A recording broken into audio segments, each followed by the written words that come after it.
지금 당장 합격수기를 한번 찾아보세요. 여러분의 수험기간이 1년 짧아질 겁니다. 네, 안녕하세요. 오늘은 합격수기의 중요성과 합격수기를 활용하는 방안 4가지에 대해서 한번 말씀드려 보겠습니다. 일단 저는 변리사 시험 공부를 하면서 5에서 6년치 정도 합격수기를 읽었습니다.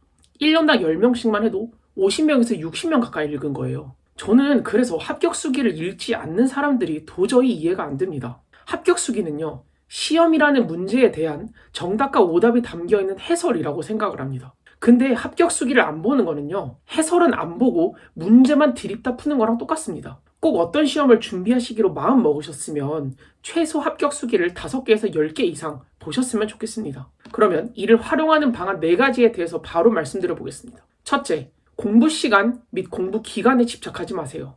공부는 질과 양으로 하는 거예요. 누구는 앉아있는 시간을 기록하고요, 누구는 집중하는 시간을 기록합니다. 저 같은 경우에는요, 공부 시간을 따로 재본 적이 없어서 그냥 제 예상을 항상 말합니다. 사람마다 같은 시간 동안 소화할 수 있는 양이 다르기 때문에 그 최소 공부 시간만 지켜주면 되는 겁니다. 남들보다 공부 시간이 길다고 좋아할 것도, 남들보다 공부 시간이 짧다고 불안해할 것도 아닙니다. 합격하기 위해 어느 정도의 양과 질의 공부를 했는지 확인하고 나는 그 이상을 해내기만 하면 됩니다. 공부 기간의 경우도 똑같아요. 나는 오랜 기간을 공부했는데 결국 합격했다 라는 것으로 스스로를 브랜딩하는 경우에는 자기의 수험 기간을 최대한 길게 말합니다. 내가 만약 초단기 합격이 나의 브랜딩이라면 어떻게든 내 수험 기간을 줄이려고 하겠죠. 저 같은 경우에도 학기만 따지면 2년 반이지만 중간중간 결과를 기다리면서 학교를 다니고 노는 시간까지 합치면 3년의 수험 기간입니다. 합격자의 평균 수험 기간이 얼마큼 되냐? 그렇게 의미 없습니다.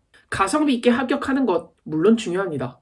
그렇지만 일단 합격만 하고 나면 그 기간을 무조건 보상받을 수 있습니다. 둘째, 수험 기간이 짧은 합격수기만 보지 마세요. 이게 저도 처음에는 난 이렇게 오랜 기간 공부 안 할 건데 라는 마음으로 내 기준보다 짧게 공부하신 분의 합격수기만 보고 내 기준보다 길게 공부하신 분의 합격수기는 보지 않았습니다. 근데 그런 합격수기들만 보면요, 다들 이렇게 빨리 합격하는데 나는 어떡하지? 이런 생각이나 들고 사실 거기서 배우는 건 이 사람들 되게 머리 좋다 이거밖에 없습니다. 오히려 오래 공부하신 분들의 합격수기에서 배울 점이 진짜 많습니다. 그런 분들의 경우 합격수기에 내가 어떠한 공부법으로 시행착오를 겪게 되었는지 그리고 어떠한 변화를 통해 합격을 얻게 되었는지를 적어주시기 때문에 이를 가지고 하지 말아야 할 것과 해야 할 것을 모두 배울 수 있습니다. 사실 해야 할 것은 뻔해요.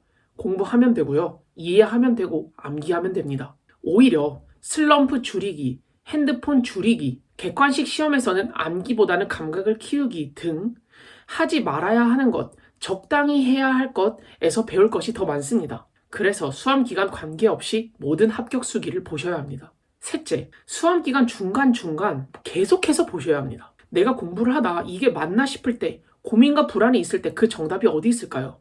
바로 합격수기에 있습니다. 합격수기는 공부를 시작하기 전에 계획을 세우는 용도가 전부가 아니에요. 내가 고민이 생겼을 때 이 고민을 미리 한 사람들에게서 정보를 얻어가는 겁니다. 합격수기는 볼 때마다 우리에게 새로운 인사이트를 제공합니다.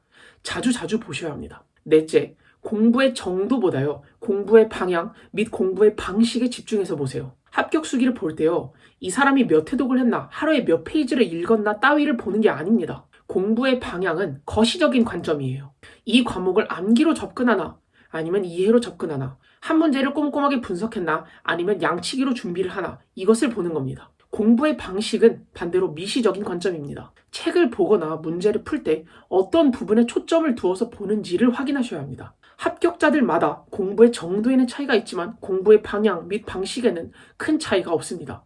이렇게 공부 시간 및 수험 기간에 집중하지 않기, 수험 기간이 긴 합격수기도 꼭 확인하기, 합격수기를 중간중간 계속해서 확인하기, 그리고 마지막으로 공부의 방향 및 방식에 집중하며 보기, 이렇게 4가지의 합격수기를 활용하는 방향에 대해 알아보았습니다. 합격수기를 쓴 사람들은 대단한 사람들이지만 나와 다른 사람은 절대 아닙니다. 저도 합격했고 여러분들도 합격하실 수 있습니다. 꼭 합격하셔서 합격수기에 제 이름 한자 적어주시길 바랍니다. 지금까지 들어주셔서 감사합니다.